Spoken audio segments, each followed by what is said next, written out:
kembali di Ini Sore. Pemirsa, kehadiran Ketua KPK Firly Bahuri saat pemeriksaan tersangka Lukas NMB di Papua dianggap sebagai keistimewaan. Ya, sebab Firly merupakan Ketua KPK pertama yang ikut memeriksa tersangka korupsi.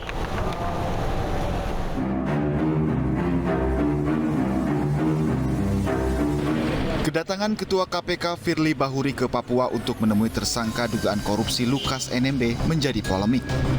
Sebab ini disebut kali pertama Ketua KPK turun langsung untuk menemui tersangka.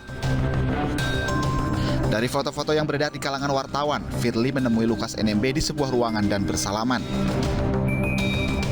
Firly datang bersama tim dokter dari Ikatan Dokter Indonesia untuk memeriksa kesehatan dan kasus korupsi yang menjerat NMB.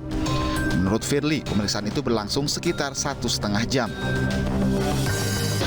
Tadi beliau sudah memberikan keterangan kepada KPK terkait dengan beberapa hal yang dibutuhkan oleh penyidik KPK. Saat ini salah satu langkah maju di dalam proses penegakan hukum yang berdasarkan penghormatan terhadap hak asasi manusia. Karena KPK di samping menegakkan hukum tentu menjalankan dan mempedomani serta menindingi azas-azas pokok pelaksana tugas KPK. Namun, langkah Firly ini mendapat kritikan dari sejumlah pegiat anti korupsi dan mantan penyidik KPK Yudi Purnomo. Yudi menilai apa yang dilakukan Firly Bahuri dianggap sebagai keistimewaan bagi tersangka korupsi. Menurut Yudi, hal ini bisa menjadi presiden untuk tersangka lain. Selain itu, pegiat anti korupsi juga menilai apa yang dilakukan Firly Bahuri berpotensi melanggar aturan KPK. Di pasal 36A Undang-Undang KPK menyatakan pimpinan KPK dilarang mengadakan hubungan langsung atau tidak dengan tersangka atau pihak lain yang berhubungan dengan tindak pidana korupsi. Sementara di pasal 65 Undang-Undang KPK, anggota komisi yang melanggar akan dipidana dengan ancaman hukuman maksimal 5 tahun penjara. Tim Liputan iNews melaporkan. Sementara itu, PLT juru bicara KPK Ali Fikri menyatakan keikutsertaan Ketua KPK dalam pemeriksaan tersangka Lukas NMB merupakan bagian dari tugas pokok KPK. Ali Fikri juga menegaskan pertemuan Firly dan Lukas NMB dilakukan secara terbuka. Pimpinan KPK pada kegiatan dimaksud tentu ini adalah bagian dari pelaksanaan tugas pokok fungsi KPK sebagaimana amanat di dalam Undang-Undang KPK itu sendiri.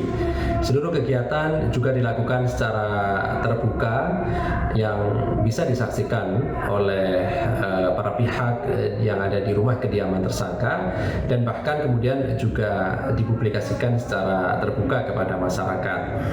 Kami juga perhatikan betul terkait berbagai ketentuan perundang-undangan yang berlaku, termasuk juga soal kode etik bagi insan KPK. KPK berterima kasih pada seluruh pihak yang turut mendukung kegiatan KPK di Papua, termasuk juga mengapresiasi masyarakat Papua yang menyambut baik kehadiran dari tim penyidik KPK dalam rangka terus menuntaskan proses penyidikan yang sedang kami lakukan ini. Pemirsa, Firly Bahuri menjadi Ketua KPK pertama yang ikut serta memeriksa tersangka. Ya, polemik pun tercipta karena dianggap memberi keistimewaan. Apakah hal tersebut melanggar aturan KPK? Untuk membahasnya sudah bergabung bersama kami mantan Wakil Ketua KPK Saud Situmorang dan Koordinator Masyarakat Anti Korupsi Boyamin Saiman. Assalamualaikum, selamat sore Bapak. Selamat sore. Ya, saya ke Pak Saud terlebih dahulu ya. Pak Saud, barangkali ada yang luput dari amatan media. Kami mau pastikan satu hal, apakah betul bahwa pimpinan KPK pertama yang memeriksa dan mendatangi tersangkanya adalah Pak Firly Bahuri? Jangan-jangan Anda juga pernah melakukan itu. Ini semacam cross check aja ini, Pak. Oh, oke. Jadi emang menarik ya. Kalau kita lihat bahwa inilah kalau memang tanpa strategi gitu ya. Jadi kalau di masa lalu memang kita pakai strategi gitu. Ya artinya tidak ada pernah melakukan itu karena kita paham betul pasal tadi itu pasal 36 dan 65 itu gitu. Nah, jadi kalau umpamanya ditanyakan kenapa bisa terjadi, karena memang mereka nggak paham. Itulah sebabnya kenapa dulu, ini kan di periode ini mengatakan mereka begitu TSK langsung ditahan. Itu kan mereka sendiri yang bikin itu ketentuan. Kalau dulu kan nggak, TSK itu sampai lama gitu. Itu kan sebenarnya bagian dari strategi. Ya kan? Kenapa begitu di TSK-kan nggak bisa langsung ditahan, itu banyak itu persiapan yang lain-lain. Kalau moral materinya sudah nggak ada masalah. Tetapi yang faktor-faktor sosiologi, politik, bla bla bla bla bla bla itu kan makanya dibuat kebijakan sebelumnya seperti itu. Kemudian mereka sekarang buat begitu TSK harus ditahan. Dia panik sendiri karena mereka nggak paham strategi gitu. Memberantas korupsi itu kalau nggak pakai strategi ya kayak gini, kasihan dia sendiri gitu ya. Bahkan dia nggak bisa melaksanakan apa yang dia buat. Kira-kira gitu, Mas. Oke, tapi kalau misalnya bicara mengenai pasal 36 huruf A sendiri, ini berarti tidak ada atau atas alasan apapun, sebenarnya memang Ketua KPK tidak punya alasan atau motif gitu untuk bertemu dengan tersangka. Kalau saya bilang sih itu udah pultoid pidana ya. Oke. Itu yang bersangkutan sudah pultoid pidana. Ancaman pidananya berapa Pak Saud? Iya itu udah pultoid pidana karena memang nggak boleh. Oke. Iya, itu udah 5 tahun nih, tinggal nunggu aja kapan dilaksanakan sebenarnya. Itu tanya Boyamin, barangkali saya salah, Boyamin lebih peka deh. Gimana Bang Boyamin? Bang Boyamin, udah ketawa nih Bang Boyamin. Masyarakat itu mungkin kurang paham bahasa pultoid itu Pak Saud, gitu loh. Artinya itu sudah sempurna gitu loh. Sudah terpenuhi mens rea atau terpenuhi dari unsur apa-apa lah. Bahasanya itu istilah pultoid itu ya artinya memang sudah memenuhi kriteria yang disangkakan di pasal itu gitu loh, kira-kira gambarannya Pak Saud kan itu. Tapi bolehlah saya akan Pak, justru itu saya ini kan pendukungnya Pak Firly Bahuri, pendukung berat, maka saya akan maju ke Mahkamah Konstitusi untuk menguji pasal 36 ini, ayat A ini, huruf A, dengan dimaknai bertentangan dengan Undang-Undang Dasar 45 sepanjang dimaknai dilakukan oleh Firly Bahuri gitu. Jadi kalau oleh Firly Bahuri tidak masuk pasal ini Pak gitu. Dan ya ditambahilah sepanjang itu dalam rangka menemui Lukas NMB yang dilakukan terbuka dan diketahui oleh publik gitu Pak. Jadi agak ada bahasa sindiran, ada bahasa ilmiahnya gitu. Kalau untuk Pak Saud nanti kalau misalnya masuk KPK lagi, nggak boleh pasal itu untuk Pak Saud gitu. Tapi balik lagi ini kan kalau dibalikin soal strategi, ada tipe-tipe pimpinan yang dia melihat dulu baru percaya, harus sidak dulu baru tindak. Mungkin nggak ini analogi seperti ini masuk? Jadi alasan Bang pembenar. Boyamin. Ya, seperti tadi katakan Pak Saud itu kan terjebak dengan strateginya sendiri bahwa pengumuman tersangka itu bersamaan upaya paksa.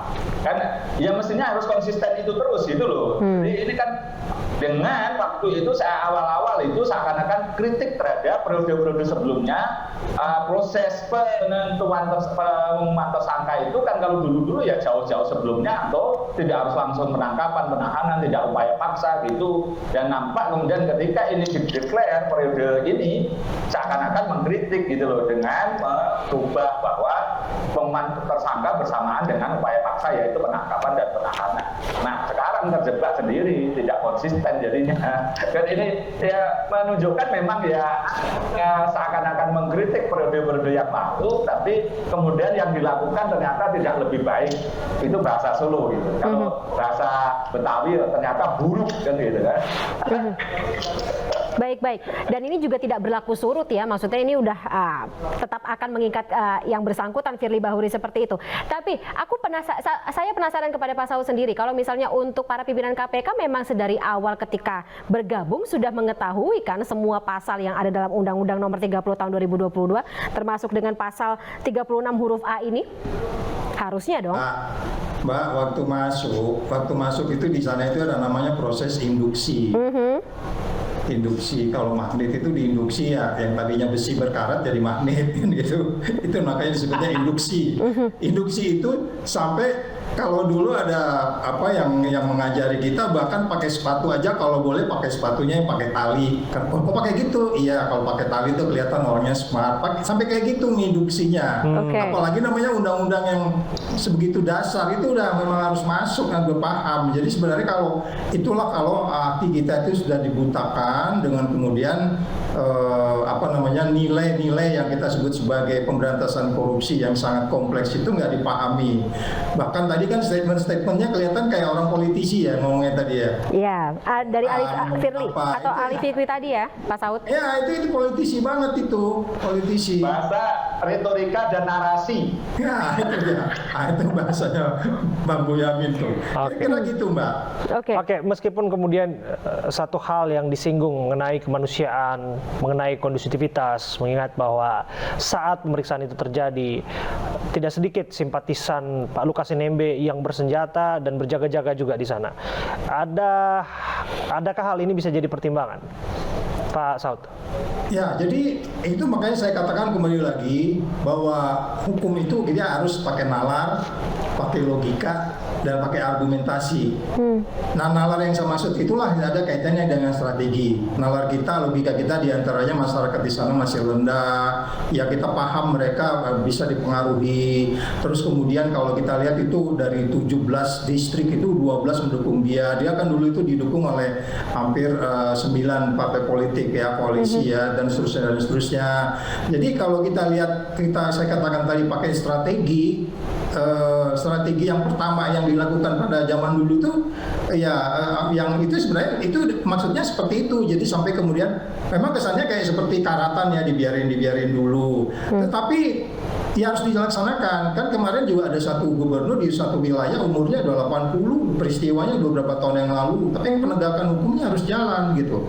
Jadi kalau kita bicara HAM, ya umur 80 di penjara gimana ya kan gitu. Tapi kan penegakan hukum harus jalan gitu. Nggak bisa atas dasar pembenaran justifikasi yang mengatakan bahwa hukum itu kemudian lebih banyak dipengaruhi variabel-variabel di luar hukum. Itu betul, itu hanya di dalam penerapannya. Tetapi di dalam implementasinya, dia mengambil keputusannya, ya dia harus premis hukum. Jadi jangan sosiologi doang gitu, nggak bisa. Jadi, atau dengan kata lain Pak Saud, menurut Anda apakah seharusnya ada strategi lain gitu selain ketua KPK ini harus turun langsung, memeriksa langsung, ya tadi sampai memegang tangan atau memapah Lukas NMB dan disiarkan secara terbuka, ada strategi lain yang seharusnya bisa dilakukan alih-alih ini? Ya itu tadi mungkin salah ya, dia sebaiknya jadi menteri sosial mungkin itu ya. Jadi ketua KPK mungkin gitu cocoknya. Karena dia membimbing orang. Anda penegak hukum itu harus keras, hukum itu harus tegas, hukum itu harus pasti, dan itu filosofi hukum, itu filsafat hukum. Jadi kalau mempunyai kesana datang dengan mengimbau dan kemudian pada bagian lain, saya katakan ada ratusan kasus ditangani di KPK itu tidak pernah ada yang pimpinan itu langsung ketemu. Karena kita percaya kepada penyidik-penyidik, mereka sangat independen.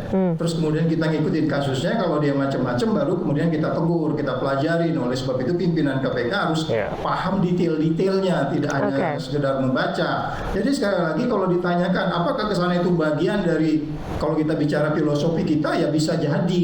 Tapi saat ini Anda jadi penegak hukum, bukan jadi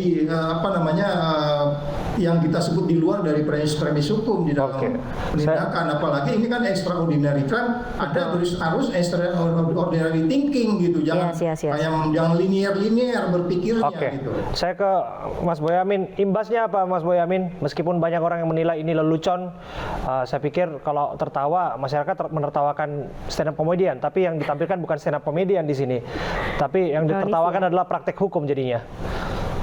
Masyarakat Papua itu banyak yang mentak saya, jadi bukan sepenuhnya semuanya mendukung Lukas NMB.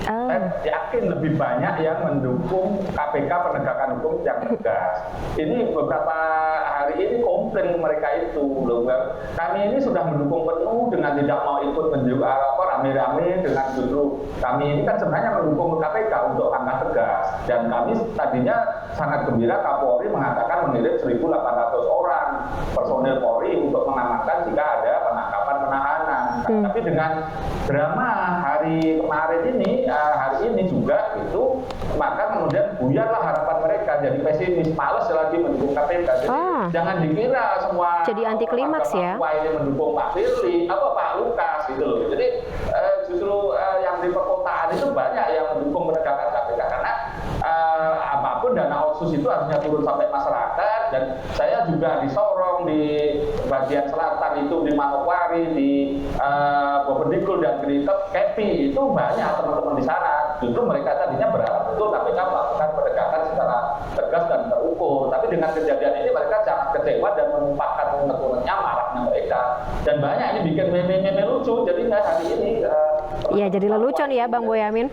jadi kalau ini alasannya sosiologis karena untuk menghindari bentrokan dan lain sebagainya, saya yakin enggak, Pak, TNI dan Polri saya yakin mampu mengamankan. Dan buktinya kemarin ketika demo-demo itu dukungan kepada Lukas NMB, buktinya mampu diamankan oleh Polri. Masa meragukan kemampuan Polri? Justru KPK yang nampak tidak mau, bahkan bikin drama. Jadi ya, saudara, ini rasanya saya juga sependapat dengan warga Papua yang mendukung KPK kemarin, menjadi rasanya ya sudah KPK ini bisa diharapkan atau tidak, ya menjadi tidak bisa diharapkan lagi sebenarnya itu. Baik. Mungkin ada langkah hukum dari masyarakat seperti class action untuk terkait dengan tadi kata Bang Boyamin. Iya.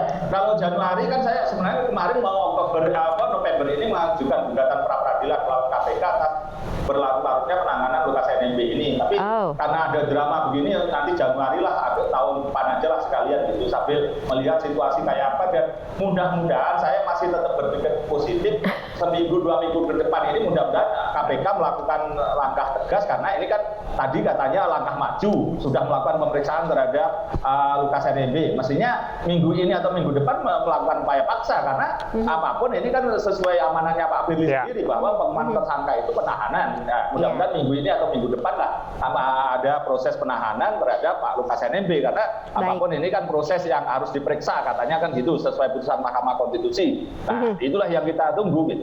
Tapi saya juga ingin menambahkan satu lagi, sebagai pendukung berat Pak Firly Bahuri, saya juga gembira karena Pak Firly itu melakukan tugas sebagai penyidik bersama penyidik yang lain.